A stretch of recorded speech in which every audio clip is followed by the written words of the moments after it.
ഈ വാർത്താ പകലിലെ പ്രധാന റിപ്പോർട്ടുകളുമായി വാർത്താമഴ ആരംഭിക്കുന്നു. ഞാൻ എസ് വിജയകുമാർ.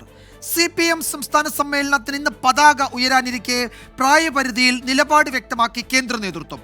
സംസ്ഥാന ഘടകങ്ങൾക്ക് ഇക്കാര്യത്തിൽ തീരുമാനമെടുക്കാമെന്ന് CPM പോളിറ്റ് ബ്യൂറോ അംഗം പ്രകാശ് കാരാട്ട് പറഞ്ഞു. സവിശേഷ മികവ് പുലർത്തുന്നവർക്ക് പ്രായപരിധിയിൽ ഇളവ് നൽകാൻ പാർട്ടിയുടെ ഭരണഘടനാപരമായ സംരക്ഷണം വേണമെന്ന് കേന്ദ്ര കമ്മിറ്റി അംഗം AK ബാലൻ അഭിപ്രായപ്പെട്ടു. 75 വയസ്സ് തികഞ്ഞവരെ മാത്രമേ സംസ്ഥാന സമ്മേളനത്തിൽ നിന്ന് ഒഴിവാക്കൂ എന്ന് സംസ്ഥാന സെക്രട്ടറി MV ഗോവിന്ദൻ വ്യക്തമാക്കി. 75 വയസ്സ് പിന്നിട്ടവരെ നേതൃസമിതികളിൽ നിന്ന് ഒഴിവാക്കാനുള്ള തീരുമാനം നടപ്പിലാക്കുമ്പോൾ പ്രമുഖ നേതാക്കളാണ് കൊല്ലം സംസ്ഥാന സമ്മേളനത്തോടെ പുറത്തുപോകുന്നത്. പ്രായപരിധി അടിസ്ഥാനമാക്കിയുള്ള ഒഴിവാക്കൽ സംബന്ധിച്ച് നേതാക്കൾക്കിടയിൽ വലിയ ആശയക്കുഴപ്പങ്ങളുണ്ട്. 75 വയസ്സ് തികയാൻ പോകുന്നവരെയാണോ ഒഴിവാക്കുന്നത് അതോ പൂർത്തിയായവരെയാണോ എന്നതിലാണ് ആശയക്കുഴപ്പം. മാനദണ്ഡം എന്തായാലും സവിശേഷമായ പ്രവർത്തന മികവ് പുലർത്തുന്നവർക്ക് ഇളവ് നൽകണമെന്ന അഭിപ്രായവും പാർട്ടിയിൽ ശക്തമാണ്. പ്രത്യയശാസ്ത്രപരമായി, സംഘടനാപരമായി, രാഷ്ട്രീയമായി ഔട്ട്സ്റ്റാൻഡിംഗ് ആയിട്ടുള്ള ആൾക്കാർക്ക് കഴിഞ്ഞ പ്രാവശ്യം സഖാവ് പിണറായിക്ക് കൊടുത്തതുപോലെ തന്നെയുള്ള എക്സംപ്ഷൻ അത് നിലവിലുള്ള പാർട്ടി കമ്മിറ്റിക്ക് തോന്നിയാൽ അവരെ നിലനിർത്തണം. ഭരണഘടനാപരമായിട്ട് തന്നെ ആ രൂപത്തിലുള്ള ഒരു പ്രൊട്ടക്ഷൻ ഉണ്ടാകണം എന്നുള്ള അഭിപ്രായക്കാരനാണ് വ്യക്തിപരമായിട്ട് ഞാൻ. നേതൃസമിതികളിൽ അംഗമാകുന്നതിനുള്ള പരമാവധി പ്രായം 75ആയി കണ്ണൂർ പാർട്ടി കോൺഗ്രസ് തീരുമാനിച്ചെങ്കിലും ആർക്കൊക്കെ ഇളവ് നൽകണമെന്ന കാര്യത്തിൽ സംസ്ഥാന ഘടകങ്ങൾക്ക് തീരുമാനമെടുക്കാമെന്നാണ് കേന്ദ്ര നേതൃത്വത്തിന്റെ നിലപാട്. Kerala, each state has their own limit decided. They can decide, state committee. Each state has their own decision on this. അല്ലല്ല പറഞ്ഞ ഏജ് ലിമിറ്റ് തീരുമാനിക്കേണ്ടത് സ്റ്റേറ്റ് കമ്മിറ്റിയാണ്. സെൻട്രൽ കമ്മിറ്റിക്ക് വേണ്ടി സെൻട്രൽ കമ്മിറ്റി എടുക്കും, പിന്നെ state committee take for their states. സമ്മേളനകാലത്ത് 75 വയസ്സ് പൂർത്തിയായവരെ മാത്രമേ ഒഴിവാക്കുകയുള്ളൂ എന്ന് സംസ്ഥാന നേതൃത്വവും വ്യക്തമാക്കുന്നു. MV ഗോവിന്ദന്റെ ഈ വാക്കുകൾ പാർട്ടി നേതാക്കൾക്ക് വലിയ ആശ്വാസമാണ് നൽകുന്നത്. 75 വയസ്സാകാൻ ഏതാനും മാസങ്ങൾ മാത്രം ബാക്കിയുള്ള നേതാക്കൾക്ക് ഇളവ് ലഭിക്കുമെന്ന സൂചനയാണ് ഇതിലൂടെ പുറത്തുവരുന്നത്. TP രാമകൃഷ്ണനും EP ജയരാജനുമൊക്കെ ഇതിൽ ഉൾപ്പെടുന്നു. ഓഗസ്റ്റ് മാസത്തിൽ 75 തികയുന്ന AK ബാലനും ഇളവ് ലഭിച്ചേക്കാം. എന്നാൽ വ്യക്തിപരമായി ഇനി തുടരാനില്ലെന്ന വികാരത്തിലാണ് AK ബാലൻ. കൊല്ലത്ത് നിന്ന് സതീഷിനും അഭിലാഷ് തൊഴിലുംകോടിനൊപ്പം R ശ്രീജിത്ത്, 24. തുടർഭരണത്തിന്റെ തുടർച്ചയ്ക്ക് ജനങ്ങളെ ക്ഷമയോടെ കേൾക്കണമെന്ന് CPM പോളിറ്റ് ബ്യൂറോ അംഗം MA ബേബി. വിനയത്തോടെ മുന്നോട്ടു പോകണമെന്നാണ് ഓർമ്മപ്പെടുത്തൽ. ഭരണത്തിലെ മൂന്നാം ഊഴവുമായി ബന്ധപ്പെട്ട് ഇന്നലെ നടത്തിയ പ്രതികരണം MA ബേബി മയപ്പെടുത്തി. ക്ഷമാപൂർവം വിനയത്തോടുകൂടി ജനങ്ങളുമായി ബന്ധപ്പെട്ട് ജനങ്ങളെ വസ്തുതകൾ പറഞ്ഞ് മനസ്സിലാക്കി നമ്മളെ ചില കാര്യങ്ങൾ ജനങ്ങൾ പറഞ്ഞ് ബോധ്യപ്പെടുത്താൻ ശ്രമിക്കും. ജനങ്ങൾ നമ്മളോട് പറയുന്ന കാര്യങ്ങളിൽ നമ്മൾ ഉൾക്കൊള്ളാനുള്ള കാര്യങ്ങൾ നമ്മൾ ജനകീയ പ്രസ്ഥാനം ഉൾക്കൊള്ളണം. തുടർ ഭരണത്തിന്റെ തുടർച്ചയ്ക്ക് നേതൃത്വത്തോടെ MA ബേബിക്ക് പറയാനുള്ളത് ഇതാണ്: ക്ഷമയോടെ ജനങ്ങളെ കേൾക്കണം, വിനയത്തോടെ മുന്നോട്ടു പോകണം. മൂന്നാം ഊഴവുമായി ബന്ധപ്പെട്ട് ഇന്നലെ നടത്തിയ പ്രതികരണം MA ബേബി മയപ്പെടുത്തി. ഇന്നലെ MA ബേബി പറഞ്ഞത് ഇങ്ങനെയായിരുന്നു: ഒരു മൂന്നാം ഊഴം ഈ ചെങ്കൊടി പ്രസ്ഥാനത്തിന്, മണ്ണിന്റെ മക്കൾക്ക് അവരുടെ ഭാവി സുരക്ഷിതമാക്കാൻ വേണ്ടി പ്രവർത്തിക്കുന്ന ഇടതുപക്ഷ ജനാധിപത്യ മുന്നണിക്ക് ഒരു മൂന്നാം ഊഴം കിട്ടാനുള്ള സാഹചര്യം രൂപപ്പെട്ടു വരുന്നുണ്ട്.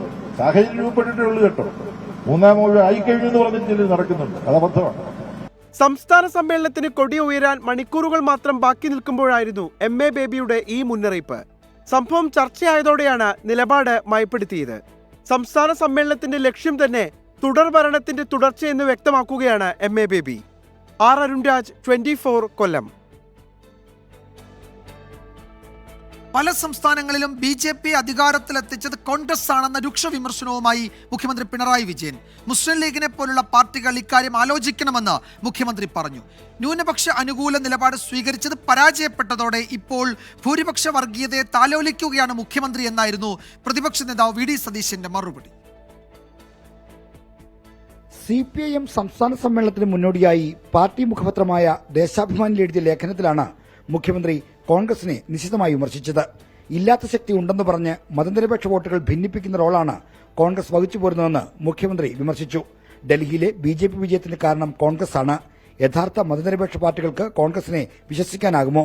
മുസ്ലിം ലീഗിനെ പോലുള്ള പാർട്ടികൾ അത് ആലോചിക്കണമെന്ന് മുഖ്യമന്ത്രി ആവശ്യപ്പെട്ടു. കോൺഗ്രസിന്റെ വാക്ക് ഒരു വഴിക്കും പ്രവൃത്തി മറ്റൊരു വഴിക്കുമാണെന്നും മുഖ്യമന്ത്രി വിമർശിച്ചു. ദേശാഭിമാനി ലേഖനത്തിന് മറുപടിയുമായി പ്രതിപക്ഷ നേതാവ് VD സതീശൻ രംഗത്തെത്തി. RSSന്റെയും BJPയുടെയും പിന്തുണയോടുകൂടി MLA ആയി അസംബ്ലിയിൽ വന്ന ആളാണ് അദ്ദേഹം. ഇപ്പോഴല്ല, നേരത്തെ. അവർ 77 ഒരുമിച്ചല്ലേ മത്സരിച്ചത്. 89 അവർ തമ്മിൽ ധാരണ ഉണ്ടായിരുന്നില്ലേ? അത് പഴയ കാര്യങ്ങളെല്ലാം മറന്നുപോയിട്ട് പുതിയ കാര്യങ്ങളുമായിട്ട് ഇറങ്ങിയിരിക്കുക. 24 തിരുവനന്തപുരം. CPM സംസ്ഥാന സമ്മേളനത്തിന് ഇന്ന് പതാക ഉയരും. ആശ്രമ മൈതാനത്ത് വൈകിട്ട് 5 മണിക്ക് സ്വാഗത സംഘം ചെയർമാൻ KN ബാലഗോപാൽ പതാക ഉയർത്തും. സമ്മേളന നടത്തിപ്പുമായി ബന്ധപ്പെട്ട് ഇന്ന് സംസ്ഥാന കമ്മിറ്റി യോഗം ചേരുന്നുണ്ട്. നാളെ കേന്ദ്ര കമ്മിറ്റി കോർഡിനേറ്റർ പ്രകാശ് കാരാട്ട് പ്രതിനിധി സമ്മേളനം ഉദ്ഘാടനം ചെയ്യും. കൊല്ലം ആശ്രമ മൈതാനത്തെ പൊതുസമ്മേളന വേദിയിൽ നിന്ന് ശ്രീജിത്ത് വിശദാംശങ്ങളുമായി ചേരുന്നു. ശ്രീജിത്ത്, ഇന്നലെ സൂചിപ്പിച്ചതുപോലെ CPM സംസ്ഥാന സമ്മേളനത്തിന് പണ്ടുണ്ടായിരുന്ന ഉദ്വേഗം ഇപ്പോഴില്ല. പക്ഷേ അപ്പോഴും ഒരു പ്രധാനപ്പെട്ട പ്രശ്നങ്ങൾ ഒന്നിലധികം വിഷയങ്ങൾ ഇപ്പോൾ കേരള വികസനവുമായി ബന്ധപ്പെട്ട പാർട്ടി ചർച്ച ചെയ്യാൻ പോകുന്ന രേഖ സമ്മേളനത്തിൽ വരുന്നുണ്ട്. ഈ പ്രായപരിധി സംബന്ധിച്ചുള്ള ചർച്ചകൾ ഇതിൻ്റെ സൈഡ് ലൈനായി നടക്കുന്നുണ്ട്. ഒപ്പം ഭരണ തുടർച്ചയുടെ തുടർച്ച എന്നിപ്പോൾ MA ബേബി വിശേഷിപ്പിച്ചതുപോലെ ഉള്ള കാര്യങ്ങളിൽ സ്വീകരിക്കേണ്ട നടപടികൾ, അങ്ങനെയാണെങ്കിൽ ആര് നായകനാകും, ക്യാപ്റ്റൻ തുടരുകയാണ്, അങ്ങനെ തുടരട്ടെ എന്ന് EP ജയരാജൻ പറഞ്ഞതുപോലെയാണോ കാര്യങ്ങൾ എന്നതൊക്കെയുള്ള വിഷയങ്ങൾ, അതിനൊക്കെയുള്ള ഉത്തരമാകുമല്ലോ സമ്മേളനത്തിലെ ഇനിയുള്ള ചർച്ചകൾ, അല്ലേ? വിജയകുമാർ സൂചിപ്പിച്ച പോലെയുള്ള കാര്യങ്ങളെ പറ്റിയുള്ള ഒരു ചർച്ചയും തീരുമാനങ്ങളും കൊല്ലം സംസ്ഥാന സമ്മേളനത്തിൽ നിന്ന് പ്രതീക്ഷിക്കുന്നു. 995 കൊല്ലത്ത് സംസ്ഥാന സമ്മേളനത്തിന് ശേഷമാണ് അന്ന് 96 CPIM-ന്റെ നേതൃത്വത്തിൽ LDF സർക്കാർ അധികാരത്തിൽ വന്നത്. ആ സർക്കാരിന്റെ പോലെ തന്നെ വീണ്ടും ഒരു തുടർ ഭരണത്തിലേക്കുള്ള നിർണായകമായ തീരുമാനങ്ങളും മറ്റും കൊല്ലത്തും ഉണ്ടാകുമെന്നാണ് നേതാക്കൾ സൂചിപ്പിക്കുന്നത്. എന്തായാലും കൊല്ലം സംസ്ഥാന സമ്മേളനത്തിന് തുടക്കം കുറിച്ചുകൊണ്ടുള്ള പതാക, കൊടിമര, ദീപശിഖ ജാഥകൾ വൈകുന്നേരം 4:30 ചിന്നക്കടയിലെത്തും. അവിടെ നിന്ന് ഈ 3 ജാഥകളും ഒരുമിച്ച് പ്രയാണം ആരംഭിച്ച് ആശ്രമ മൈതാനി, അവിടെയാണ് പൊതുസമ്മേളനം നടക്കുന്നത്. പൊതുസമ്മേളനം നടക്കുന്ന സീതാറാം യെച്ചൂരി നഗറിൽ പതാക ഉയർത്തും. സംഘാടക സമിതിയുടെ സ്വാഗത സംഘത്തിന്റെ ചെയർമാനായ മന്ത്രിയും കേന്ദ്ര കമ്മിറ്റി അംഗവുമായ KN ബാലഗോപാലാണ് പൊതുസമ്മേളന നഗരിയിൽ പതാക ഉയർത്തുന്നത്.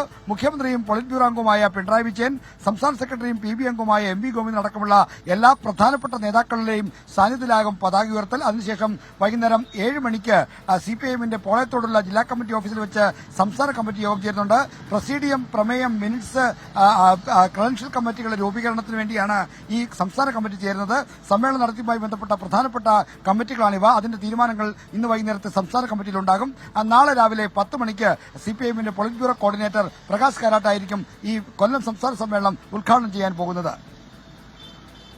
പൊതുസമ്മേളനം നടക്കുന്ന നഗരിയിൽ നിന്നും ആശ്രമ മൈതാനത്തെ വേദിയിൽ നിന്നാണ് ശ്രീജിത്ത് വിശദാംശങ്ങൾ നൽകിയത്. പതാക ഉയർത്തൽ ഇന്ന് ഉണ്ടാകും. അതിനുശേഷം നാളെയാണ് ഔദ്യോഗികമായി സമ്മേളന നടപടികൾ ആരംഭിക്കുക. ഇന്ന് സംസ്ഥാന കമ്മിറ്റി അവിടെ യോഗം ചേരുന്നുണ്ട്, തുടർ നടപടികളൊക്കെ തീരുമാനിക്കാൻ. അപ്പോൾ നേരത്തെ നമ്മൾ സൂചിപ്പിച്ചതുപോലെ കുറേ ചോദ്യങ്ങളുണ്ട്, അതിനൊക്കെ ഉത്തരം നൽകാൻ പോകുന്ന ഒരു പ്രധാനപ്പെട്ട സമ്മേളനമാണ് കൊല്ലത്ത് നടക്കുന്നത്. മദ്യപിക്കുന്നവർ പാർട്ടിയുമായി ചേർന്ന് പ്രവർത്തിക്കുന്നതിൽ തടസ്സമില്ലെന്ന് CPM സംസ്ഥാന സെക്രട്ടറി MV ഗോവിന്ദൻ. എന്നാൽ സംഘടനാ രംഗത്തുള്ളവർ മദ്യപിക്കരുതെന്നും MV ഗോവിന്ദൻ പറഞ്ഞു.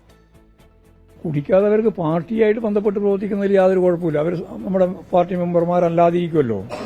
അനുഭാവികൾ അതുപോലുള്ള ആളുകളായിട്ട്, പാർട്ടി ബന്ധുക്കളായിട്ട് എല്ലാവർക്കും തുടരാം. അവരൊന്നും ഞങ്ങൾ മദ്യപന്മാർ പാർട്ടിയായിട്ട് ബന്ധമില്ലാന്ന് ഞാൻ പറഞ്ഞിട്ടില്ല. ഞാൻ പറഞ്ഞത് പാർട്ടി സംഘടനാ രംഗത്ത് നിൽക്കുന്ന പ്രവർത്തകരായ പാർട്ടി സഖാക്കൾ, പാർട്ടി മെമ്പർമാർ മദ്യപിക്കരുത് എന്നാണ് പാർട്ടി രാഷ്ട്രീയമായ നിലപാട്. കൃത്യമായ രാഷ്ട്രീയ ധാരണയെ അടിസ്ഥാനപ്പെടുത്തിയിട്ട് വിശദീകരിച്ചതാണ്. അതിലേക്കാണ് നമ്മൾ എത്തേണ്ടത്. അതിപ്പോൾ 1 ദിവസം കൊണ്ട് 2 ദിവസം കൊണ്ട് അത് പൂർത്തിയാക്കുമെന്ന് ഞാൻ പറയുന്നില്ല. അതിനു വേണ്ടിയുള്ള നല്ല രീതിയിലുള്ള ശ്രമം പാർട്ടിയിലുടനീളം പാർട്ടിക്കകത്ത് നടത്തേണ്ടതുണ്ട്. ലഹരി ഉൾപ്പെടെയുള്ള കാര്യങ്ങളെ സംബന്ധിച്ച് നല്ല രീതിയിലുള്ള ധാരണയോടുകൂടി പാർട്ടി സഖാക്കൾ പ്രവർത്തിക്കേണ്ടതുണ്ട് എന്ന് പാർട്ടിയിലുടനീളം അവബോധം രൂപപ്പെടുത്തുക എന്നുള്ളത് തന്നെയാണ് പാർട്ടി ഉദ്ദേശിക്കുന്നത്. മറ്റു ചില പ്രധാന റിപ്പോർട്ടുകളിലേക്ക്. 10ാം ക്ലാസ് ക്രിസ്മസ് പരീക്ഷയുടെ ചോദ്യപേപ്പർ ചോർത്തിയത് അൺഎയ്ഡഡ് സ്കൂളിലെ പ്യൂൺ ആണ് എന്ന് കണ്ടെത്തി. യൂട്യൂബ് ചാനൽ MS സൊല്യൂഷൻസിന് ചോദ്യപേപ്പർ ചോർത്തി നൽകിയത് മലപ്പുറം ആദിനി ഹയർ സെക്കൻഡറി സ്കൂൾ ജീവനക്കാരൻ അബ്ദുൽ നാസറിനെയും ക്രൈംബ്രാഞ്ച് അറസ്റ്റ് ചെയ്തു. ഇയാൾ കഴിഞ്ഞ വർഷവും ചോദ്യപേപ്പർ ചോർത്തിയെന്ന് ക്രൈംബ്രാഞ്ച് കണ്ടെത്തി. കോഴിക്കോട് കൊടുവള്ളി കേന്ദ്രീകരിച്ചുള്ള MS സൊല്യൂഷൻസ് യൂട്യൂബ് ചാനലിലൂടെയാണ് 10ാം ക്ലാസ് ക്രിസ്മസ് പരീക്ഷയുടെ ചോദ്യപേപ്പർ ചോർന്നത്. ഇംഗ്ലീഷ്, കണക്ക് പരീക്ഷകളുടെ ചോദ്യപേപ്പറുകളാണ് യൂട്യൂബ് ചാനലിന് മലപ്പുറം മേൽമുറിയിലെ മാദിൻ ഹയർ സെക്കൻഡറി സ്കൂളിലെ പിയൂണായ അബ്ദുൽ നാസർ ചോർത്തി നൽകിയത്. അൺഎയ്ഡഡ് സ്കൂളാണിത്. ഫിസിക്സ്, കെമിസ്ട്രി, ബയോളജി എന്നിവയുടെ ചോദ്യപേപ്പറുകൾ ചോർത്തിയെങ്കിലും പുറത്തു വന്നില്ല. നേരത്തെ ഇതേ സ്കൂളിൽ ഹെഡ്മാസ്റ്റർ ആയിരുന്ന MS സൊല്യൂഷൻസിലെ അധ്യാപകൻ ഫഹദിനാണ് പ്രതി ചോദ്യപേപ്പറുകൾ ചോർത്തി നൽകിയത്. പ്രതിയുടെ മൊബൈൽ ഫോൺ അന്വേഷണ സംഘം കസ്റ്റഡിയിലെടുത്തു. ഫഹദിനെ പറ്റി നമ്മൾ അന്വേഷിച്ചപ്പോൾ, ഇത് സോഷ്യലിനെ പറ്റി കൂടുതൽ അന്വേഷിച്ചപ്പോൾ അയാൾ നേരത്തെ ഈ സ്കൂളിൽ HM ആയിട്ട് പ്രിൻസിപ്പളിലേക്ക് ചാർജിൽ കുറേ കാലം ഉണ്ടായിരുന്നു. കഴിഞ്ഞ ഒരു 4-5 മാസം മുമ്പാണ് അയാൾ സ്കൂൾ വിടുന്നത്. അയാൾ ജോലി അത് വിട്ടതിന് ശേഷമാണ് ഇവിടെ ഈ MS സൊല്യൂഷൻസ് ചേരുന്നത്. അപ്പോൾ അങ്ങനെ ഒരു സാധ്യത ഉണ്ടല്ലോ. അപ്പോൾ അങ്ങനെ നമ്മൾ റിസർച്ച് ചെയ്ത് കൂടുതൽ അന്വേഷണം നടത്തിയപ്പോഴാണ് ഈ ഒരു കണക്ഷൻ നമുക്ക് കിട്ടുന്നത്. അപ്പോൾ ഇന്നലെ കൊണ്ടുവന്ന് ചോദ്യം ചെയ്തപ്പോൾ അയാൾ സമ്മതിക്കുകയും ചെയ്തു. ഇയാളുടെ ഫോൺ അയാൾ ഫോട്ടോ എടുത്ത് അയച്ചിരിക്കുകയാണ്, വാട്സപ്പ് വഴി അയച്ചിരിക്കുകയാണ്. അയാളുടെ ഫോൺ അതിനുശേഷം അയാൾ ഈ അയച്ചിരിക്കുന്ന മെസ്സേജുകളൊക്കെ ഫോട്ടോസൊക്കെ അയാൾ ഡിലീറ്റ് ചെയ്തായും കാണുന്നുണ്ട്. ചോദ്യപേപ്പർ ചോർച്ചയിൽ കൂടുതൽ പേർക്ക് പങ്കുണ്ടോ എന്ന് പരിശോധിച്ചു വരികയാണ്. കേസിൽ MS സൊല്യൂഷൻസിലെ അധ്യാപകരായ ഫഹദ്, ജിഷ്ണു എന്നിവർ അറസ്റ്റിലായിരുന്നു. മുഖ്യപ്രതിയായ MS സൊല്യൂഷൻസ് CEO ഷുഹൈബിന്റെ മുൻകൂർ ജാമ്യാപേക്ഷ ഹൈക്കോടതിയുടെ പരിഗണനയിലാണ്. 24 കോഴിക്കോട്. ചോദ്യപേപ്പർ ചോർച്ച കേസിൽ അറസ്റ്റിലായ അബ്ദുൾ നാസറിനെ മാദനി ഹയർ സെക്കൻഡറി സ്കൂളിൽ നിന്ന് സസ്പെൻഡ് ചെയ്തു. കുറ്റവാളികൾക്ക് മാതൃകാപരമായ ശിക്ഷ ലഭിക്കണമെന്നും ഇതിനായി എല്ലാ പിന്തുണയും നൽകുമെന്നും സ്കൂൾ പ്രിൻസിപ്പൽ അറിയിച്ചു. സമീർ ബിൻ കരീം മലപ്പുറത്തുനിന്ന് വിശദാംശങ്ങൾ നൽകും. സമീർ, ഇക്കാര്യത്തിൽ എന്താണ് മാനേജ്മെന്റ് നൽകുന്ന ഒരു വിശദീകരണം? ഇയാൾ നേരത്തെയും സമാനമായ കുറ്റകൃത്യം ഈ ചോദ്യപേപ്പർ ചോർത്തിയിട്ടുണ്ട് എന്നാണല്ലോ അന്വേഷണ സംഘം പറയുന്നത്. ഇതിൽ എന്തെങ്കിലും മറുപടിയുണ്ടോ മാനേജ്മെന്റിന് വിശദീകരിക്കാൻ? വിജയകുമാർ, അത്തരം വിഷയങ്ങളിൽ നിലവിൽ മാനേജ്മെന്റ് പ്രതികരിച്ചിട്ടില്ല. അവർ പറയുന്നത് നിലവിൽ ഈ ചോദ്യപേപ്പർ ചോർച്ചയുമായി ബന്ധപ്പെട്ട് അറസ്റ്റിലായ ഈ അബ്ദുൽ നാസറിനെ നിലവിൽ സ്കൂൾ സസ്പെൻഡ് ചെയ്തിരിക്കുകയാണ്. വിഷയത്തിൽ അന്വേഷണം നടത്തി കുറ്റവാളികൾക്ക് മാതൃകാപരമായ ശിക്ഷ നൽകണം, ഇതിനായി എല്ലാ അർത്ഥത്തിലുള്ള പിന്തുണയും സ്ഥാപനം നൽകും എന്നുള്ളതാണ് നിലവിൽ Madin higher secondary school principal വ്യക്തമാക്കുന്നത്. അക്കാദമിക് രംഗത്ത് ഒരു സത്യസന്ധത പുലർത്തുന്ന ഒരു സ്ഥാപനമാണ് മാദിൻ. അതുകൊണ്ട് തന്നെ ഇതിന് വിരുദ്ധമായ ഒരു പ്രവണതയും സ്ഥാപനം വെച്ചു പൊറുപ്പിക്കില്ല എന്നും മാദിൻ പ്രിൻസിപ്പൽ വ്യക്തമാക്കുന്നു. ഈ വെൽമുറി സ്വദേശിയായിരിക്കുന്ന അബ്ദുൽ നാസറിനാണ് ഈ ചോദ്യപേപ്പർ ചോർച്ചയുമായി ബന്ധപ്പെട്ട് അറസ്റ്റ് ചെയ്യുന്ന ഒരു സാഹചര്യം ഉണ്ടായത്. ചോദ്യപേപ്പറുകൾ ഫോട്ടോ എടുത്ത് MS സൊല്യൂഷന് അയച്ചു നൽകുന്ന രീതിയായിരുന്നു ഈ പ്യൂണായിരിക്കുന്ന നാസർ സ്വീകരിച്ചത് എന്നുള്ളതായിരുന്നു ഇതിന്റെ കണ്ടെത്തൽ. ഇതിന്റെ അടിസ്ഥാനത്തിലാണ് നിലവിൽ ഇയാൾക്കെതിരെ സ്കൂൾ നടപടി എടുത്തിരിക്കുന്നത്. സമീർ ബിൻ കരീമാണ് വിവരങ്ങൾ നൽകിയത് മലപ്പുറത്തു നിന്ന്. മലയാള സിനിമയിലെ പിന്നണി ഗായികയും 2 ഗായകരും സ്ഥിരം ലഹരി ഉപയോഗിക്കുന്നവരെന്ന എക്സൈസ്. യുവനടന്മാരിൽ പ്രമുഖരായ ഒരാളുടെ വാഹനത്തിൽ നിന്ന് ലഹരി ഉപയോഗത്തിന്റെ തെളിവുകൾ എക്സൈസിന് ലഭിച്ചു. നിലവിൽ 10-ലധികം ഗായകരാണ് എക്സൈസിന്റെ നിരീക്ഷണത്തിലുള്ളത്.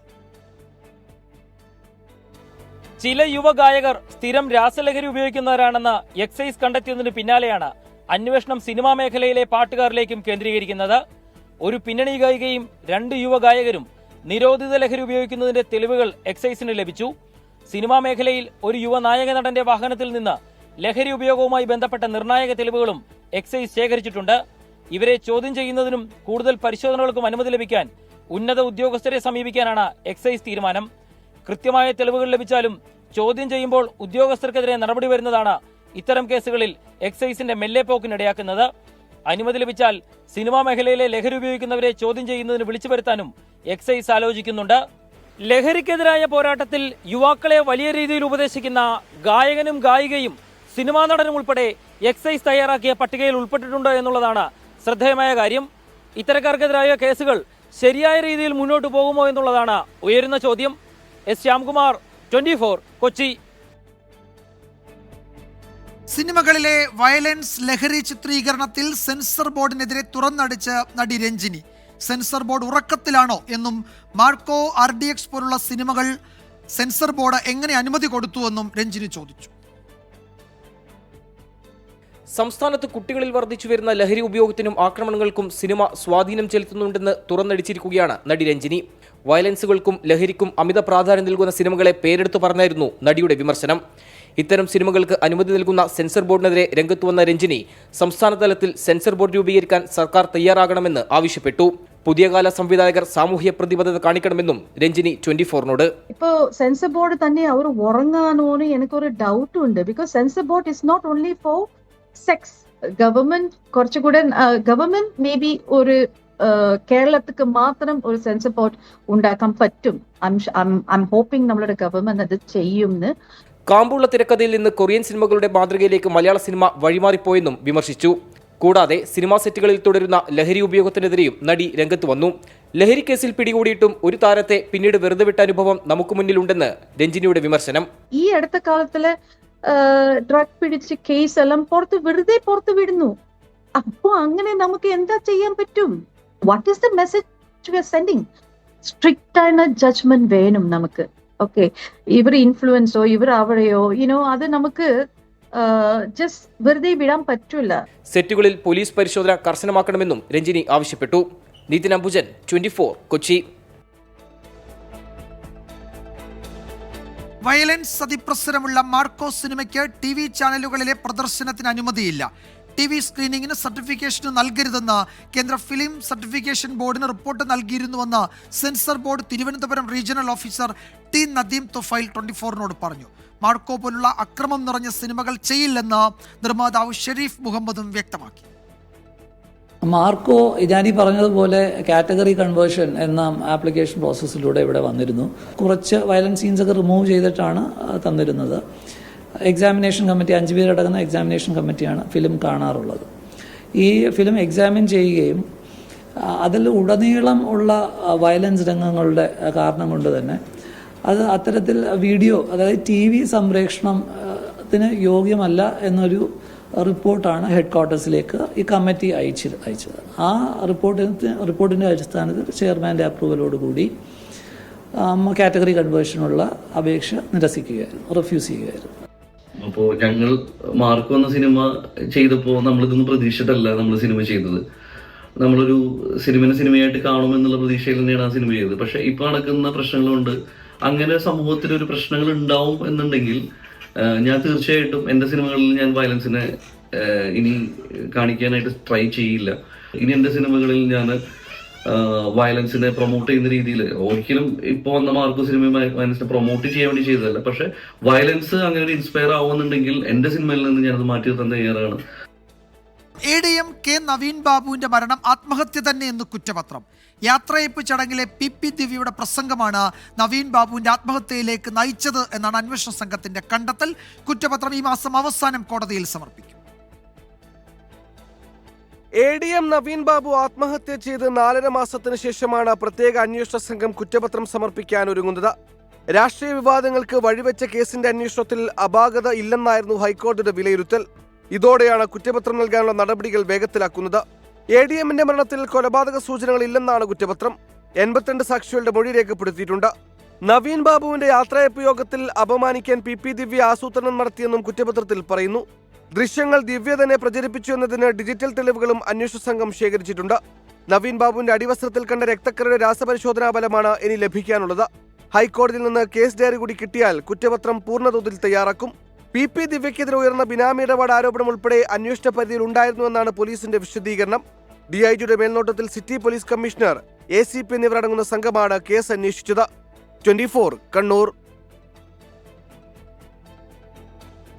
സ്റ്റാർട്ടപ്പ് രംഗത്തെ കേരളത്തിന്റെ നേട്ടമെന്ന റിപ്പോർട്ട് പണം നൽകി ഉണ്ടാക്കിയെന്ന ആരോപണവുമായി പ്രതിപക്ഷ നേതാവ്. സ്വകാര്യ കമ്പനിക്ക് പണം നൽകിയാണ് റിപ്പോർട്ട് തയ്യാറാക്കിയത്. ആരോപണം നിഷേധിച്ചാൽ പണം നൽകിയ തെളിവുകൾ പുറത്തുവിടാമെന്ന് പ്രതിപക്ഷ നേതാവിന്റെ വെല്ലുവിളി. സംസ്ഥാന സർക്കാർ സംഘടിപ്പിച്ച നിക്ഷേപ സംഗമ പരിപാടിയിൽ ഉൾപ്പെടെ ഉയർത്തിക്കാട്ടിയതാണ് സ്റ്റാർട്ടപ്പ് ജനോമിന്റെ റിപ്പോർട്ട്. വ്യവസായ സൂചികയിൽ കേരളം 1ാമത് എന്നതായിരുന്നു റിപ്പോർട്ട്. പണം നൽകി തയ്യാറാക്കിയ റിപ്പോർട്ടാണിത് എന്നാണ് പ്രതിപക്ഷ നേതാവിന്റെ ആരോപണം. $48,000 ഈ കമ്പനിക്കായി നൽകിയിട്ടുണ്ട്. 2019-21 കോവിഡ് കാലവുമായി താരതമ്യപ്പെടുത്തിയാണ് റിപ്പോർട്ട് തയ്യാറാക്കിയതെന്നും പ്രതിപക്ഷ നേതാവ് ആരോപിച്ചു. പക്ഷെ ഞാനൊരു ഗുരുതരമായ ആരോപണം ഉന്നയിക്കുകയാണ്. ഈ സ്ഥാപനത്തിന് പണം കൊടുത്തിട്ടാണ് ഇങ്ങനെ ഒരു റിപ്പോർട്ട് ഉണ്ടാക്കിയത്. 2021 $13,500, 2022 $4,500, 2023 $15,000, 2024 $15,000, അങ്ങനെ മൊത്തം $48,000 ഈ 21 മുതൽ 24 വരെ സ്റ്റാർട്ടപ്പ് ജനോം എന്നുള്ള കമ്പനിക്ക് കൊടുത്തിരിക്കുന്നത്. അങ്ങോട്ട് പണം കൊടുത്ത് ആ സ്ഥാപനത്തിനെ കൊണ്ട് റിപ്പോർട്ട് ഉണ്ടാക്കിച്ച് ആ റിപ്പോർട്ടാണ് വലിയ റിപ്പോർട്ടാണെന്ന് പറയുന്നത്. സത്യത്തിൽ അവർ കാണിച്ചൊരു കൗശലമാണ്. ഞങ്ങളിത് ആരോപണമായിട്ട് തന്നെയാണ് ഉന്നയിക്കുന്നത്. അവർക്ക് പണം കൊടുത്തുണ്ടാക്കിയതാണ്. ഈ ആരോപണം നിഷേധിച്ചാൽ അതിനുള്ള തെളിവുകൾ ഞങ്ങൾ ഹാജരാക്കാം. സ്റ്റാർട്ടപ്പ് ജനോം എന്ന കമ്പനിയുടെ ഉപഭോക്താവാണ് കേരള സ്റ്റാർട്ടപ്പ് മിഷൻ എന്നും VD സതീശൻ ആരോപിക്കുന്നു. കേരളത്തിലെ വ്യവസായ മേഖലയെ ചൊല്ലിയുള്ള അവകാശവാദങ്ങളും തർക്കങ്ങളും തുടരുന്നതിനിടെയാണ് പുതിയ ആരോപണവുമായി പ്രതിപക്ഷ നേതാവ് രംഗത്തെത്തിയത്. സർക്കാരിന്റെ ഭാഗത്തു നിന്നുള്ള മറുപടി വിഷയത്തിലുണ്ടായിട്ടില്ല. 24 തിരുവനന്തപുരം. സ്റ്റാർട്ടപ്പ് ജനോമിന് പണം നൽകിയെന്ന പ്രതിപക്ഷാരോപണം സമ്മതിച്ച സംസ്ഥാന സർക്കാർ. വർഷാവർഷം അംഗത്വ ഫീസ് നൽകി വരുന്നുണ്ട് എന്നാണ് നിയമസഭയിൽ മുഖ്യമന്ത്രി നൽകിയ മറുപടി. 2020 മുതൽ കേരള സ്റ്റാർട്ടപ്പ് മിഷൻ സ്റ്റാർട്ടപ്പ് ജനോമിൽ അംഗത്വം എടുത്തിട്ടുണ്ട്. സ്റ്റാർട്ടപ്പ് എക്കോസിസ്റ്റത്തിന് ആഗോള മാധ്യമ ശ്രദ്ധ നേടിക്കൊടുക്കുക എന്നതും പ്രധാനപ്പെട്ട ദൗത്യമാണെന്ന് മുഖ്യമന്ത്രി മറുപടിയിൽ വ്യക്തമാക്കുന്നുണ്ട്. 2026 സംസ്ഥാനത്ത് അധികാരം പിടിക്കാനുള്ള മിഷൻ കേരള കർമ്മ പദ്ധതിക്ക് രൂപം നൽകി AICC. ഇടത് സർക്കാരിനെതിരായ പ്രചാരണത്തിൽ ശശി തരൂരിനെ ഉപയോഗിക്കണമെന്ന് സംസ്ഥാന നേതാക്കൾക്ക് നിർദ്ദേശം നൽകിയിട്ടുണ്ട്. നിയമസഭയ്ക്കകത്ത് VD സതീശനും രമേശ് ചെന്നിത്തലയും ചേർന്ന് മുന്നണിയെ നയിക്കണമെന്നാണ് AICC നൽകിയ നിർദ്ദേശം. തർക്കങ്ങൾ പരിഹരിച്ച് ഡോക്ടർ ശശി തരൂരിന്റെ സേവനം ഉപയോഗപ്പെടുത്തണമെന്ന് ഹൈക്കമാൻഡ്. ഇടതുപക്ഷ സർക്കാരിന്റെ വ്യവസായ, സാമ്പത്തിക, തൊഴിൽ മേഖലകളിലെ നുണപ്രചരണങ്ങൾ തുറന്നുകാട്ടാൻ ശശി തരൂരിനെ ഉപയോഗപ്പെടുത്തണം. കോൺഗ്രസിന്റെ നിക്ഷേപ, തൊഴിൽ അനുകൂല നിലപാടുകൾ ഉയർത്തിക്കാട്ടണം. പാർട്ടി നയരൂപീകരണത്തിലും ശശി തരൂർ സജീവമാകണമെന്ന് നിർദ്ദേശം നൽകിയിട്ടുണ്ട്. പ്രതിപക്ഷ നേതാവ് VD സതീശനും മുൻ പ്രതിപക്ഷ നേതാവ് രമേശ് ചെന്നിത്തലയും ഒന്നിച്ചു ചേർന്ന് നിയമസഭയ്ക്കകത്ത് മുന്നണിക്ക് നേതൃത്വം നൽകണം. LDF സർക്കാരിന്റെ വീഴ്ചകൾ തുറന്നുകാട്ടണം. സുപ്രധാന വിഷയങ്ങളിൽ മുതിർന്ന നേതാക്കളുടെ ഇടപെടലും ഉറപ്പുവരുത്തണം. പാർട്ടിയിലെ തർക്കങ്ങൾ പരിഹരിച്ച് ഒറ്റക്കെട്ടാക്കേണ്ട ചുമതല K സുധാകരനാണ്. മുൻ സംസ്ഥാന അധ്യക്ഷന്മാരുമായും മുതിർന്ന നേതാക്കളുമായും കൂടിക്കാഴ്ച നടത്തണം. മത, സാമൂഹിക നേതാക്കളുമായുള്ള ബന്ധം ദൃഢപ്പെടുത്താനും K സുധാകരന് നിർദ്ദേശം നൽകി. യുവ നേതാക്കൾ സമൂഹ മാധ്യമങ്ങൾ ലക്ഷ്യമിട്ട് സജീവമാകണം. ഫേസ്ബുക്ക് അല്ലാതെയുള്ള ന്യൂ മീഡിയകളും ഉപയോഗിക്കണം. ഇൻസ്റ്റഗ്രാമിൽ ഉൾപ്പെടെ സജീവമാകണം. സമൂഹ മാധ്യമ ക്യാമ്പയിനുകൾ യുവ നേതാക്കളെല്ലാം ചേർന്ന് മുന്നോട്ട് കൊണ്ടുപോകണമെന്നും നിർദ്ദേശം നൽകിയിട്ടുണ്ട്. 24 തിരുവനന്തപുരം. കണ്ണൂർ കരിക്കോട്ടക്കരയിൽ ജനവാസ മേഖലയിൽ തുടരുന്ന കാട്ടാനയെ മയക്കുവെടി വെച്ച് പിടികൂടാൻ തീരുമാനം. പിടികൂടിയതിന് ശേഷം ആനയെ ചികിത്സയ്ക്കായി വയനാട്ടിലേക്ക് കൊണ്ടുപോകും. അരുൺ പൂപ്പറമ്പ് അല്പസമയത്തിനകം ആ വാർത്തയുടെ വിശദാംശങ്ങളുമായി ചേരും. അതിനു മുമ്പ് ചില പ്രതികരണങ്ങളിലേക്കും. നമ്മളിപ്പോൾ ആനയെ പരിശോധിച്ചു. രാവിലെ മുതൽ നമ്മൾ നിരീക്ഷണത്തിലായിരുന്നു. ആനയുടെ താടിയെല്ല്, കീഴ്ത്താടിയെല്ല് പൂർണ്ണമായും പൊട്ടിയിട്ടുള്ള അവസ്ഥയിലാണ് ഇപ്പോൾ ഉള്ളത്. അതുകൊണ്ട് തന്നെ ആന വളരെ ഗുരുതരമായ ഒരവസ്ഥയിലാണ് ഇപ്പോൾ കാണുന്നത്. അപ്പോൾ അതുകൊണ്ട് തന്നെ ഇത് സർവൈവ് ചെയ്യുക വളരെ ബുദ്ധിമുട്ടായിട്ടുള്ള ഒരു സാഹചര്യമാണ് ഡോക്ടേഴ്സ് വിലയിരുത്തിയിട്ടുള്ളത്. അപ്പോൾ ഇപ്പോൾ നമ്മൾ തീരുമാനിച്ചിരിക്കുന്നതും ചീഫ് വൈൽഡ് ലൈഫ് വാർഡൻ്റെ നിർദ്ദേശവും ലഭിച്ചിരിക്കുന്നത് ആനയെ ഇവിടുന്ന് മയക്കുവെടി വെച്ച് ജനവാസ കേന്ദ്രത്തിൽ നിന്ന് മാറ്റി പറ്റാവുന്ന ചികിത്സ ലഭ്യമാക്കുക എന്നുള്ളതാണ് ഇപ്പോൾ എടുത്തിട്ടുള്ള തീരുമാനം. അരുൺ പൂപ്പറമ്പ കണ്ണൂരിൽ നിന്ന് ചേരുന്നു. അരുൺ, ഇപ്പോഴും ഈ ആന ആ മേഖലയിൽ, ആ ജനവാസ മേഖലയിൽ തന്നെ തുടരുകയാണോ? മയക്കുവെടി വെക്കാനുള്ള സംഘമൊക്കെ എത്തിയിട്ടുണ്ടോ? ആ ഓപ്പറേഷനിലേക്ക്, ആ നടപടിയിലേക്ക് ഉടൻ വനം വകുപ്പ് കടക്കുമോ? വിജയകുമാർ, ആന ഇപ്പോഴും കരിക്കോട്ടക്കരിയിലെ ജനവാസ മേഖലയിലാണുള്ളത്. ഇവിടെ വീടുകളെല്ലാം ഉള്ള അതേ പ്രദേശത്ത് തന്നെയാണ്. അവിടെ ഒരു റബ്ബർ തോട്ടത്തിലാണ് ആനയുള്ളത്. നമുക്ക് ദൃശ്യങ്ങളിൽ കാണാം എന്നാണ് നമ്മൾ പ്രതീക്ഷിക്കുന്നത്. ഇപ്പോൾ ആന അനങ്ങാതെ ആ റബ്ബർ തോട്ടത്തിൽ നിൽക്കുകയാണ്. അതിൻ്റെ തത്സമയ ദൃശ്യങ്ങൾ നമുക്ക് കാണാം എന്നാണ് പ്രതീക്ഷിക്കുന്നത്. എന്തായാലും ഈ ആനയെ മയക്കുവെടി വെച്ച് പിടികൂടാൻ ഇപ്പോൾ തീരുമാനിച്ചിട്ടുണ്ട്. ആദ്യം ഈ ആനയുടെ ആരോഗ്യസ്ഥിതിയൊക്കെ പരിഗണിച്ച് അത് സാധ്യമാവുമോ എന്നൊരു സംശയമുണ്ടായിരുന്നു. ആനയെ തുരത്താൻ ഉള്ള, അതായത് വനമേഖലയിലേക്ക് തുരത്തുക എന്ന ഒരു ദൗത്യം ആരംഭിക്കാൻ ഉള്ള ഒരു തീരുമാനത്തിലൊക്കെ പോയിരുന്നു. പക്ഷേ എന്തായാലും ഇപ്പോൾ അത് പ്രായോഗികമല്ല. ഇത്രയും ദൂരം ആനയെ തുരത്തുക എന്നുള്ളത് പ്രായോഗികമല്ല എന്ന് തീരുമാനിച്ചിട്ടുണ്ട്. നിലവിൽ മയക്കുവെടി വെച്ച് പിടികൂടി ആനക്ക് ചികിത്സ നൽകുക എന്നതാണ്. കീഴ്ത്താടിയെല്ലാം ആനയുടെ പൊട്ടിയിട്ടുണ്ട് എന്നതാണ് ഇപ്പോൾ വനം വകുപ്പ് ഉദ്യോഗസ്ഥർ പറയുന്നത്. അതെങ്ങനെ പൊട്ടി എന്നതിനെ സംബന്ധിച്ച് ഇപ്പോൾ വ്യക്തതയില്ല. മുറിവിനെന്തായാലും ഏറെ പഴക്കമില്ല എന്നുകൂടി പറയുന്നുണ്ട്. ഇന്നലെ രാത്രി 10 മണി മുതൽ ഈ ആന ഇങ്ങനെ ജനവാസ മേഖലയിൽ തുടരുകയാണ്. ഈ ആറളം ഫാമിൽ നിന്നാണ് ഈ ആന വന്നത്. അവിടെ ഈ തുരത്തൽ നടപടിയുടെ ഭാഗമായി കൂട്ടം തെറ്റി ആദ്യം കീഴ്പള്ളി മേഖലയിലെത്തി, പിന്നീട് വെളിമാനം, അതോടൊപ്പം തന്നെ സഞ്ചരിച്ച് ഇപ്പോൾ ഈ കരിക്കോട്ടക്കരിയിലെ ജനവാസ മേഖലയിലാണ് ആന എത്തിയിട്ടുള്ളത്.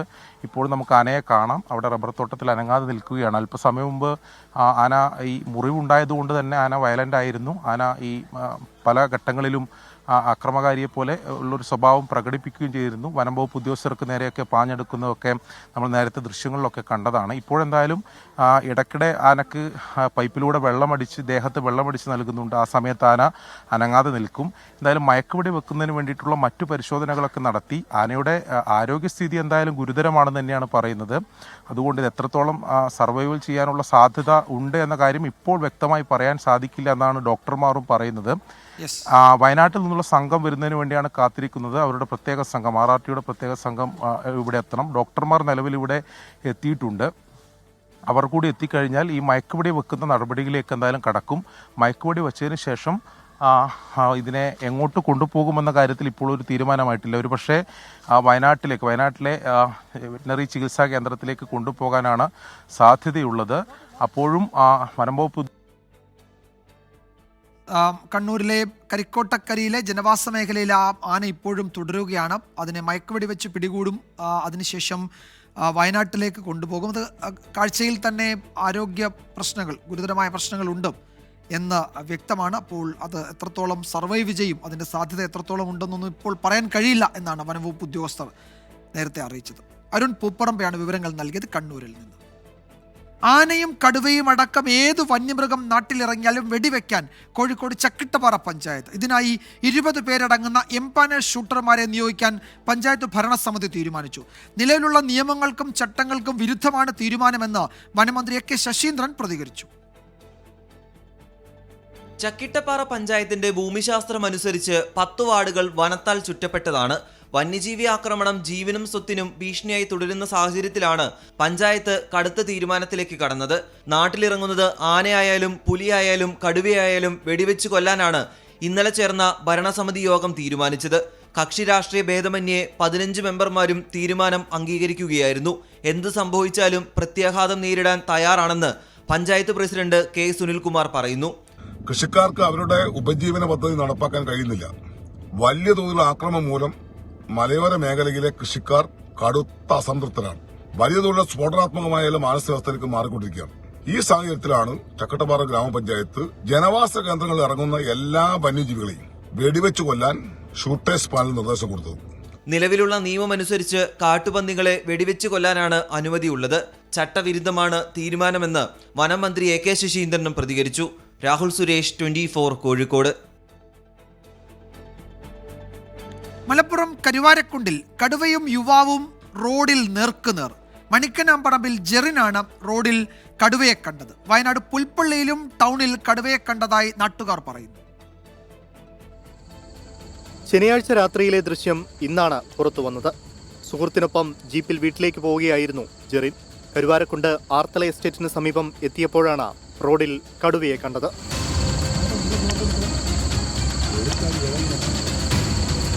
മുപ്പത് സെക്കൻഡോളം കടുവയും ജെറിനും നേർക്കുനേർ നിന്നു. കടുവ പിന്നീട് കാട്ടിലേക്ക് പോയതോടെ യാത്ര തുടർന്നു. കാട് പിടിച്ചെടുക്കുന്ന സ്ഥലമാണ് അവിടെ ഒരു പ്ലാന്റേഷൻസ് മുറിഞ്ഞിട്ട് കൃഷിയൊന്നും ചെയ്യാതെ അങ്ങനെ കാട് പിടിച്ചെടുക്കുന്ന ഒരു ഏരിയ ആണ്. അവിടെ എന്തൊരു സാധനം പെട്ടെന്ന് അങ്ങനെ ക്രോസ് ചെയ്യുന്നത് പോലെ അങ്ങനെ അനുഭവപ്പെട്ടു. അപ്പൊ ഇത് കണ്ടിട്ട് ഈ വളവ് ഒരു കയറ്റം കൂടി ആയിരുന്നുകൊണ്ട് ഞാൻ ആ ജീപ്പ് അവിടെ സ്റ്റോപ്പ് ചെയ്തിട്ട് ഞാൻ ശ്രദ്ധിച്ചു എന്താണെന്നറിയില്ല, വന്യമൃഗങ്ങൾ എന്തെങ്കിലും ആണോ എന്നറിയാൻ ശ്രദ്ധിച്ചു കഴിഞ്ഞപ്പോൾ ഒട്ടും പ്രതീക്ഷിക്കാത്ത രീതിയിലാണ് ഇതിനെ ഞാൻ കാണാൻ കഴിയുന്നത്. വയനാട് പുൽപ്പള്ളി ടൗണിൽ കടുവയിറങ്ങിയതായി നാട്ടുകാർ പറയുന്നു. ഈ സാഹചര്യത്തിൽ പ്രദേശത്തെ സ്വകാര്യ ഇംഗ്ലീഷ് മീഡിയം സ്കൂളിന് അവധി പ്രഖ്യാപിച്ചു. വനംവകുപ്പ് ഉദ്യോഗസ്ഥർ സ്ഥലത്തെത്തി തെരച്ചിൽ നടത്തി. 24 മലപ്പുറം. തൃശൂർ അതിരപ്പള്ളി വെറ്റിലപ്പാറയിൽ കാട്ടാന കട തകർത്തു. അതിരപ്പള്ളി പഞ്ചായത്തിന് സമീപമുള്ള വിശ്വനാഥന്റെ കടയാണ് ആന തകർത്തത്. രാത്രി 12 മണിയോടെയാണ് 5 ആനകൾ മേഖലയിലെത്തിയത്. പ്രദേശത്ത് കാട്ടാനക്കൂട്ടം എത്താറുണ്ടായിരുന്നുവെങ്കിലും കട ആക്രമിക്കുന്നത് ആദ്യമായാണെന്ന് വിശ്വനാഥൻ പറഞ്ഞു. ഇന്നലെ രാത്രി 12 മണിക്ക് ഞാനൊന്ന് ഷെഡ് മിഷനെല്ലാം തള്ളി മറിച്ചിട്ടാണ് ഞങ്ങൾ രാത്രി ഒന്ന് നിർത്തി വെച്ചതല്ലാണ്. ഇത്രയും നാളായിട്ട് ഇവിടെ ആന ഷെഡ് വിളിച്ചിട്ടുണ്ടായില്ലേ, ആദ്യമായിട്ടാണ്. നെന്മാറ ഇരട്ടക്കൊലപാതക കേസിലെ കുറ്റപത്രം തയ്യാറായി. പ്രതി ചെന്താമര 10 മിനിറ്റിനാണ് 2 കൊലപാതകങ്ങളും നടത്തിയതെന്നാണ് കുറ്റപത്രത്തിൽ പറയുന്നത്. 5 സാക്ഷികളുടെ രഹസ്യമൊഴി രേഖപ്പെടുത്തിയ ശേഷം കുറ്റപത്രം IG-ക്ക് കൈമാറും. നെന്മാറ ഇരട്ടക്കൊലപാതക കേസിൽ ഈ മാസം 20-നുള്ളിൽ തന്നെ കുറ്റപത്രം സമർപ്പിക്കാനുള്ള നീക്കത്തിലാണ് അന്വേഷണ സംഘം. കുറ്റപത്രത്തിലെ ഉള്ളടക്കം ജില്ലാ പോലീസ് മേധാവിയുടെ നേതൃത്വത്തിൽ വിലയിരുത്തി അന്തിമമാക്കിയിട്ടുണ്ട്. പോത്തുണ്ടി ബോയൻ നഗർ സ്വദേശികളായ സുധാകരനെയും അമ്മയെയും പ്രതി കൊലപ്പെടുത്തിയത് ജനുവരി 27-ന് രാവിലെ 9:58-നും 10:08-നും ഇടയിലാണെന്നാണ് കുറ്റപത്രത്തിൽ പറയുന്നത്. ചെന്താമരയാണ് കേസിലെ ഏക പ്രതിയെന്നും 120-ലധികം സാക്ഷികൾ ഉണ്ടെന്നും കുറ്റപത്രത്തിൽ പറയുന്നു. 5 സാക്ഷികളുടെ കൂടി രഹസ്യമൊഴി രേഖപ്പെടുത്തിയ ശേഷം കുറ്റപത്രം IG-ക്ക് മുൻപാകെ സമർപ്പിക്കും. തുടർന്നാകും പരിശോധനകൾക്ക് ശേഷം കോടതിയിൽ സമർപ്പിക്കുക. പഴുതടച്ചുള്ള കുറ്റപത്രമാണ് നെന്മാറ ഇരട്ടക്കൊലപാതക കേസിൽ തയ്യാറാക്കിയിരിക്കുന്നത്. ശാസ്ത്രീയ തെളിവുകൾ ഉൾപ്പെടുത്തിയായിരിക്കും കുറ്റപത്രം കോടതിയിലെത്തിക്കുക. 24 പാലക്കാട്. ആശാ വർക്കേഴ്സിന്റെ സമരവുമായി ബന്ധപ്പെട്ട് കേന്ദ്രമന്ത്രി സുരേഷ് ഗോപിയെ വിമർശിച്ച് ധനമന്ത്രി KN ബാലഗോപാൽ. സുരേഷ് ഗോപിയുടേത് ഗിമ്മിക്ക് എന്നാണ് മന്ത്രിയുടെ പ്രതികരണം. ഓണറേറിയം സംബന്ധിച്ച് ആരോഗ്യമന്ത്രിയുടെ കണക്കുകൾ തെറ്റാണെന്ന് പ്രതിപക്ഷ നേതാവ് VD സതീശൻ പ്രതികരിച്ചു. ആശാ വർക്കേഴ്സിന്റെ സമരം 24-ാം ദിവസത്തിലേക്ക് കടക്കുമ്പോൾ പരസ്പരം ആക്ഷേപവുമായി കേന്ദ്ര സംസ്ഥാന സർക്കാരുകൾ നേർക്കുനേർ. സംസ്ഥാനത്തിന് നൽകേണ്ട മുഴുവൻ തുകയും നൽകിയെന്നുള്ളതാണ് കേന്ദ്രത്തിന്റെ അവകാശവാദം. 938.80 കോടി രൂപ കേന്ദ്ര ആരോഗ്യ മന്ത്രാലയം നൽകിയിട്ടുണ്ടെന്നും അനുവദിച്ച തുകയേക്കാൾ കൂടുതലാണ് നൽകിയത് എന്നുമാണ് കേന്ദ്രത്തിന്റെ അവകാശവാദം. എന്നാൽ പ്രചരണം തെറ്റെന്നാണ് സംസ്ഥാന ആരോഗ്യ വകുപ്പിന്റെ മറുപടി. 2023-24 സാമ്പത്തിക വർഷത്തിൽ 1 രൂപ പോലും നൽകിയിട്ടില്ല. 636.88 കോടി രൂപ കേന്ദ്രം നൽകാനുണ്ടെന്നും സംസ്ഥാനം ആരോപിക്കുന്നു. കേന്ദ്രമന്ത്രി സുരേഷ് ഗോപിക്കെതിരെ ധനമന്ത്രി KN ബാലഗോപാൽ രംഗത്തെത്തി. ജനങ്ങൾക്ക് തന്നെ കുറച്ചത് ഗമിക്കാന്നൊക്കെ അറിയാം. നമ്മൾ തുറന്നു കാട്ടണമെന്നില്ല. നിങ്ങൾ തന്നെ ഇടയ്ക്കിടയ്ക്ക് കൊടുക്കുന്ന വാർത്തകൾ നിങ്ങളുടെ നിന്ന് കട്ട് ചെയ്തിടുന്നതൊക്കെ അദ്ദേഹം കാണിക്കുന്നത് ഒരു ഗമിക്കാണെന്ന് തോന്നിക്കുന്ന തരത്തിലുള്ള കാര്യങ്ങളാണ്. വാസ്തവത്തിൽ ഒരു മന്ത്രി എന്ന നിലയിൽ അദ്ദേഹം ഈ കാര്യം പഠിക്കുന്നുണ്ടോ എന്ന് നിങ്ങളും ചിന്തിക്കില്ലേ? ഇല്ല, ഇവിടെ വന്നിട്ട് അവിടെ പോയി ഞാൻ ഇതിനായിട്ടാണ് ഡൽഹിക്ക് പോകുന്നത്. എനിക്കൊരു വ്യക്തിയെ അങ്ങനെ പറയുന്ന രീതിയൊന്നും സ്വഭാവമില്ല. പക്ഷെ അവിടെ വന്നിട്ട് ഞാൻ ഇതിനായിട്ടാണ് ഡൽഹിക്ക് പോകുന്നത് എന്ന് പറഞ്ഞ് പോവാ. സിക്കിമിൽ ഓണറേറിയം 10,000 രൂപയല്ലെന്ന വീണ ജോർജിന്റെ വാദം പ്രതിപക്ഷ നേതാവ് ചോദ്യം ചെയ്തു. സിക്കിം ഗവൺമെന്റിന്റെ ഉത്തരവാണ് എൻ്റെ കയ്യിലുള്ളത്. 1/10/2022 അവർ 10,000 രൂപയായിട്ട് വർദ്ധിപ്പിച്ചുകൊണ്ടുള്ള അവരുടെ ഉത്തരവാണ്. ആശാവർക്കർമാരുടെ സമരം ഒത്തുതീർപ്പിലെത്തിക്കാൻ മുഖ്യമന്ത്രി മുൻകൈ എടുക്കണമെന്ന് ഞാൻ വീണ്ടും ആവശ്യപ്പെടുകയാണ്. ഈ സമരത്തെ ഇങ്ങനെ തള്ളി പറയാതെ, സമരം ചെയ്യുന്ന സ്ത്രീകളെ അപമാനിക്കാതെ, സമരക്കാരോടുള്ള ഈ ഒരു നിഷേധാത്മക സമീപനം അവസാനിപ്പിച്ച് അത് കൊടുക്കുന്നതിന് ഒരു വർധനവുണ്ടാക്കി അവർക്ക് സഹായിക്കുന്നതിന് എന്തിനാണ് ഇങ്ങനെ ഒരു ഈഗോ വിചാരിക്കുന്നത്? തൊഴിലാളി സമരത്തിന് നേരെ കുറച്ചുകൂടി മാന്യമായ ഭാഷാപ്രയോഗം നടത്തണമെന്ന് സന്തോഷ് കുമാർ MP. ഒരു സമരത്തെ പരിഹരിച്ച് അവസാനിപ്പിച്ച് പോകാനുള്ള സാഹചര്യം ഒരുക്കാമുള്ളതാണ് ഞങ്ങൾ പറയുന്നത്. അവരോട് ഉപയോഗിക്കുന്ന ഭാഷ എന്ന് പറയുന്നത് കുറെ കൂടി മാന്യമായ ഭാഷയാവാന്നുള്ള അഭിപ്രായം ഞങ്ങൾ പറഞ്ഞു കഴിഞ്ഞു. ഉന്നയിച്ച മുഴുവൻ ആവശ്യങ്ങളും അംഗീകരിക്കാതെ സമരം അവസാനിപ്പിക്കില്ലെന്ന നിലപാടിലാണ് ആശാ വർക്കേഴ്സ്. 24 തിരുവനന്തപുരം. ആശാ വർക്കേഴ്സിന് കേന്ദ്രം കൂടുതൽ തുക നൽകിയെന്ന് കേന്ദ്രമന്ത്രി ജോർജ് കുര്യൻ. കേന്ദ്രം ഫണ്ടുകൾ അനുവദിക്കുന്നില്ല എന്ന് കേരള സർക്കാർ തുടർച്ചയായി പ്രചരിപ്പിക്കുന്നു. ആശാ വർക്കേഴ്സുമായി ബന്ധപ്പെട്ട് കേന്ദ്രവും മന്ത്രി സുരേഷ് ഗോപിയും കാര്യങ്ങൾ വ്യക്തമാക്കിയിട്ടുണ്ടെന്നും ജോർജ് കുര്യൻ പറഞ്ഞു. കിട്ടിക്കഴിഞ്ഞ് തന്നില്ല എന്ന് പറയുമ്പോൾ ആൾക്കാർ അന്വേഷിക്കുമ്പോൾ കേന്ദ്രത്തിനോടൊരു ബഹുമാനം തോന്നും. അതുകൊണ്ട് ചെയ്യുന്നു. അത് നിങ്ങളുടെ ഈ ഇതില്ല, സോഷ്യൽ മീഡിയ പോലെയൊക്കെയുള്ള ഒരു ഏർപ്പാട്. അമേരിക്കൻ ഉൽപ്പന്നങ്ങൾക്ക് 100% നികുതി ചുമത്തുന്ന ഇന്ത്യക്ക് അതേ നാണയത്തിൽ തിരിച്ചടി നൽകുമെന്ന് US president Donald Trump. April 2 മുതൽ ഇത് നടപ്പാക്കുമെന്നാണ് ട്രംപിന്റെ മുന്നറിയിപ്പ്. യുക്രൈൻ പ്രസിഡന്റ് വ്ളോഡിമിർ സെലൻസ്കിയുടെ മാപ്പ് അംഗീകരിക്കുന്നുവെന്നും അമേരിക്കൻ കോൺഗ്രസിനെ അഭിസംബോധന ചെയ്ത് ട്രംപ് പറഞ്ഞു. America is back.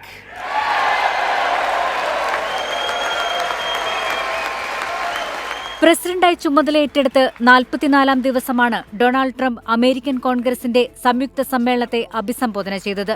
America is back എന്ന് പറഞ്ഞുകൊണ്ടാണ് പ്രസംഗം ആരംഭിച്ചത്. മറ്റു ഭരണാധികാരികൾ 4 വർഷത്തിലോ 8 വർഷത്തിലോ നേടിയത് 43 ദിവസത്തിൽ താൻ നേടിയെന്ന് ട്രംപ് അവകാശപ്പെട്ടു. അമേരിക്കൻ ഉത്പന്നങ്ങൾക്ക് വലിയ നികുതി ചുമത്തുന്ന രാജ്യങ്ങൾക്കുമേൽ അതേ നികുതി ചുമത്തും. India charges us auto tariffs higher than 100%. China's average tariff on our products is twice what we charge them, and South Korea's average tariff is 4 times higher. Think of that, 4 times higher. Ukraine വിഷയത്തിൽ സെലൻസ്കിയുടെ കത്ത് ലഭിച്ചെന്നും ധാതു കൈമാറ്റ കരാറിൽ വൈകാതെ ഒപ്പുവെക്കാമെന്നും Zelensky കത്തിൽ വ്യക്തമാക്കിയതായും Trump വെളിപ്പെടുത്തി. അനധികൃത കുടിയേറ്റക്കാരെ പുറത്താക്കുന്നത് തുടരും. മയക്കുമരുന്ന് മാഫിയ സംഘങ്ങളെ ഭീകര സംഘടനകളുടെ പട്ടികയിൽ ഉൾപ്പെടുത്തുമെന്നും ട്രംപ് പറഞ്ഞു. അതിർത്തികളിലൂടെയുള്ള നുഴഞ്ഞുകയറ്റം വലിയ തോതിൽ കുറയ്ക്കാൻ സാധിച്ചെന്നും ട്രംപ്. ഡോച്ച് മേധാവി ഇലോൺ മസ്കിനെ പ്രശംസിച്ചുകൊണ്ടാണ് ട്രംപ് പ്രസംഗം ആരംഭിച്ചത്. കുട്ടികളിലെ ലിംഗമാറ്റം കുറ്റകരമാക്കുന്ന നിയമം പാസാക്കും. പാനമ കനാൽ അമേരിക്ക തിരിച്ചെടുക്കുമെന്ന് ആവർത്തിച്ച ട്രംപ് ഗ്രീൻലൻഡ് ഏറ്റെടുക്കാൻ തയ്യാറാണെന്നും ആവർത്തിച്ചു. International desk 24.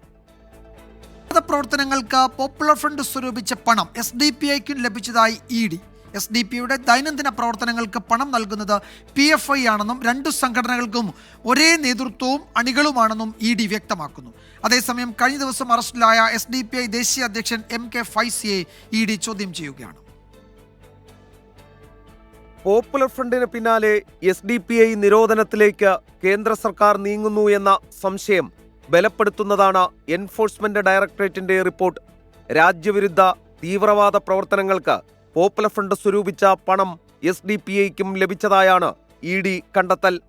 SDPIയെ നിയന്ത്രിക്കുന്നതും പ്രവർത്തനങ്ങൾക്ക് മേൽനോട്ടം വഹിക്കുന്നതും പോപ്പുലർ ഫ്രണ്ടാണ്. SDPIയുടെ ദൈനംദിന പ്രവർത്തനത്തിന് പണം നൽകുന്നത് PFI ആണെന്നും രണ്ട് സംഘടനകൾക്കും ഒരേ നേതൃത്വവും അണികളുമാണെന്നും ED ചൂണ്ടിക്കാട്ടുന്നു. നയരൂപീകരണം, തെരഞ്ഞെടുപ്പിൽ സ്ഥാനാർത്ഥികളെ നിശ്ചയിക്കൽ, പൊതുപരിപാടികൾ, കേഡർ മൊബിലൈസേഷൻ എന്നിവയ്ക്കെല്ലാം SDPI PFIയെ ആശ്രയിച്ചിരുന്നു. കോഴിക്കോട് പോപ്പുലർ ഫ്രണ്ടിന്റെ ആസ്ഥാനത്ത് നിന്നും ഇതിന് തെളിവുകൾ കണ്ടെത്തിയതായും ED വ്യക്തമാക്കുന്നു.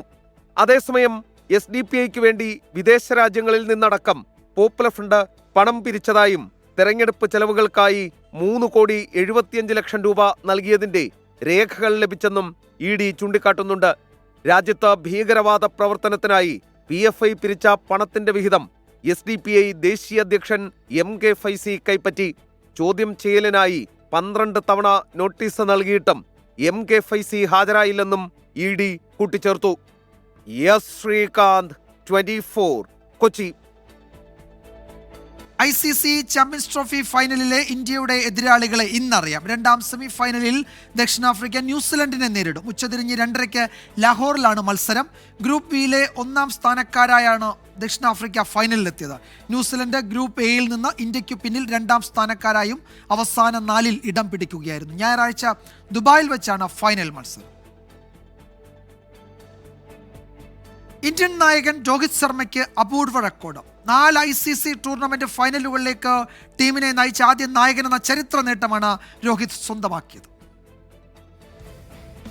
തടിയനെന്ന് അധിക്ഷേപിച്ചതിനൊപ്പം രോഹിത് ശർമ്മയ്ക്കെതിരായ കോൺഗ്രസ് വക്താവ് ഷമാ മുഹമ്മദിന്റെ മറ്റൊരു വിമർശനമായിരുന്നു ഇന്ത്യ കണ്ടിട്ടുള്ളതിൽ വെച്ച് ഏറ്റവും മതിപ്പുളവാക്കാത്ത ക്യാപ്റ്റൻ എന്ന്. ഷമയുടെ കണ്ണിലെ ആ മോശം ക്യാപ്റ്റൻ ലോക ക്രിക്കറ്റിൽ മറ്റൊരു നായകനും സാധിക്കാത്തൊരു ചരിത്ര നേട്ടം തൊട്ടിരിക്കുന്നു. എല്ലാ ICC ടൂർണമെന്റിന്റെ ഫൈനലിലേക്കും ടീമിനെ നയിക്കുന്ന ആദ്യ ക്യാപ്റ്റൻ. 2023 ലോക ടെസ്റ്റ് ചാമ്പ്യൻഷിപ്പിന്റെ ഫൈനലിലേക്ക് ഇന്ത്യയെ നയിച്ചതാണ് രോഹിത്തിന്റെ ക്യാപ്റ്റനായിട്ടുള്ള ആദ്യ നേട്ടം. അതേ കൊല്ലം ഏകദിന ലോകകപ്പിന്റെ ഫൈനലിലും രോഹിത്തിന്റെ നായക മികവിൽ ഇന്ത്യ എത്തി. എന്നാൽ 2 ഫൈനലുകളിലും ഇന്ത്യ ഓസ്ട്രേലിയയോട് തോറ്റു.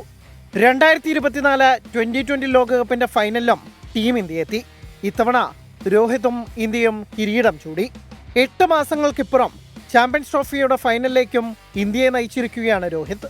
ഞായറാഴ്ച ദുബായിൽ രോഹിത് 2-ാം ICC കിരീടം ചൂടുമെന്ന് പ്രതീക്ഷിക്കാം. MS ധോണി ഇന്ത്യയെ ഏകദിന T20 ചാമ്പ്യൻസ് ട്രോഫി ഫൈനലുകളിലേക്ക് നയിക്കുകയും കിരീടം നേടിത്തരികയും ചെയ്തിട്ടുണ്ട്. എന്നാൽ ധോണിയുടെ സമയത്ത് ലോക ടെസ്റ്റ് ചാമ്പ്യൻഷിപ്പ് ആരംഭിച്ചിട്ടില്ല.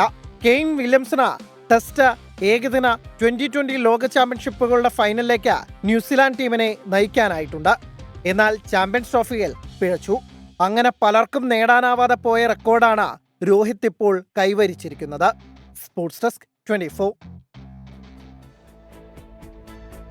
ഇപ്പോൾ വരുന്ന ഒരു പ്രധാന റിപ്പോർട്ടിലേക്ക്. സംസ്ഥാനത്തെയും സഹകരണ മേഖലയുടെ വിശ്വാസ്യത പ്രതിസന്ധിയിലെന്ന് അമിക്കസ് ക്യൂറി.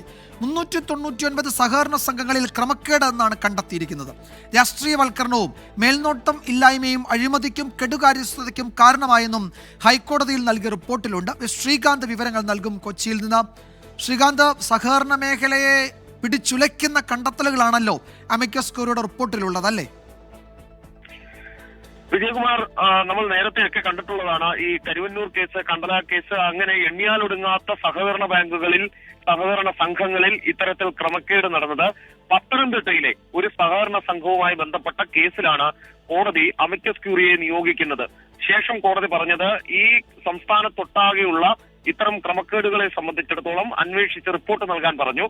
ഇപ്പോൾ ആ റിപ്പോർട്ട് വെച്ചിരിക്കുന്നു. സഹകരണ മേഖലയുടെ വിശ്വാസ്യത പ്രതിസന്ധിയിലാണെന്നാണ് ഇതിൽ പറയുന്നത്. ജയകുമാർ, ഈ പറയുന്ന ഓരോ വാക്കുകളും അത് സംസ്ഥാനത്തെ സഹകരണ മേഖലയെ സംബന്ധിച്ചിടത്തോളം ഏറെ പ്രധാനപ്പെട്ടതാണ്. ഇപ്പോൾ വരുന്ന വാർത്തകളിൽ ഏറ്റവും ശ്രദ്ധേയമായ വാർത്ത കൂടിയാണിത്. സഹകരണ മേഖല രാഷ്ട്രീയവൽക്കരിക്കപ്പെട്ടു. രാഷ്ട്രീയവൽക്കരണവും മേൽനോട്ടമില്ലായ്മയും അഴിമതിക്കും കെടുകാര്യസ്ഥതയ്ക്കും കാരണമായി. സഹകരണ സംഘങ്ങൾക്ക് സുതാര്യത നഷ്ടപ്പെട്ടു. മാനദണ്ഡങ്ങൾക്ക് വിരുദ്ധമായി വായ്പകൾ നൽകിയതിലടക്കം ക്രമക്കേട് കാരണമായി മാറിയിട്ടുണ്ട്. സംസ്ഥാന സഹകരണ മേഖലയെക്കുറിച്ച് കണ്ടെത്തിയ പഠന റിപ്പോർട്ടിലാണ് ഈ കണ്ടെത്തൽ. സംസ്ഥാനത്തെ 399 സഹകരണ സംഘങ്ങളിൽ ക്രമക്കേടെന്നാണ് കണ്ടെത്തലായി പറഞ്ഞിട്ടുള്ളത്. കൃത്യമായ ഓഡിറ്റ് നടക്കുന്ന പക്ഷം കൂടുതൽ സഹകരണ സംഘങ്ങൾ പട്ടികയിൽ വരുമെന്നും അമിക്കസ് ക്യൂറി പറയുന്നു. ഇത് നെഗറ്റീവായും പോസിറ്റീവായും ഒക്കെ തന്നെ വേണമെങ്കിൽ വിലയിരുത്താം. കാരണം ചിലയധികം വളരെ കൂടുതൽ സഹകരണ സംഘങ്ങൾ നന്നായി പ്രവർത്തിക്കുന്നവയുണ്ട്. അതല്ലാത്തതിന്റെ പട്ടികയും ഇപ്പോൾ പുറത്തു വരുന്നുണ്ട്. പക്ഷേ എന്തായാലും ഇത് ഒരിക്കലും നമ്മുടെ സമ്പദ് വ്യവസ്ഥയ്ക്ക് നല്ലതല്ല എന്നുള്ളത് തീർച്ചയായും പറയാം. ഞെട്ടിക്കുന്ന വാർത്തയാണ്, ഞെട്ടിക്കുന്ന റിപ്പോർട്ടാണ്. 399 സഹകരണ സംഘങ്ങളിൽ ക്രമക്കേടുണ്ട് എന്നാണ് അമിക്കസ് ക്യൂറി കണ്ടെത്തിയിരിക്കുന്നത്. ഈ റിപ്പോർട്ട് ഹൈക്കോടതി പരിശോധിച്ച് തുടർ നടപടികൾ, കൂടുതൽ അന്വേഷണം അതിൻ്റെയൊക്കെ ആവശ്യമുണ്ടെങ്കിൽ കോടതിയും അതിൽ ചില ഉത്തരവുകൾ നൽകാൻ സാധ്യതയുണ്ട്. ശ്രീകാന്താണ് വിവരങ്ങൾ നൽകിയത് കൊച്ചിയിൽ നിന്ന്. നോക്കാം ഇന്നത്തെ സ്വർണ്ണവില. ഇന്നത്തെ സ്വർണ്ണനിരക്ക് സമർപ്പിക്കുന്നത് സ്പർശ ഗോൾഡ് ആൻഡ് ഡയമണ്ട്സ്. ഡിജിറ്റലാകൂ ഇനി സ്പർശയോടൊപ്പം.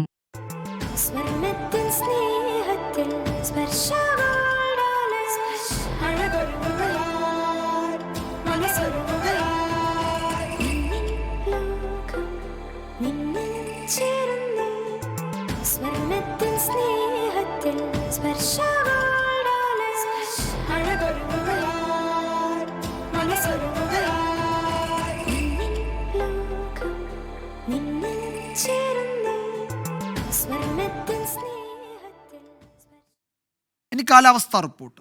ഇപ്പോഴത്തെ കാലാവസ്ഥ സമർപ്പിക്കുന്നത് Berger paints 100 years of trust.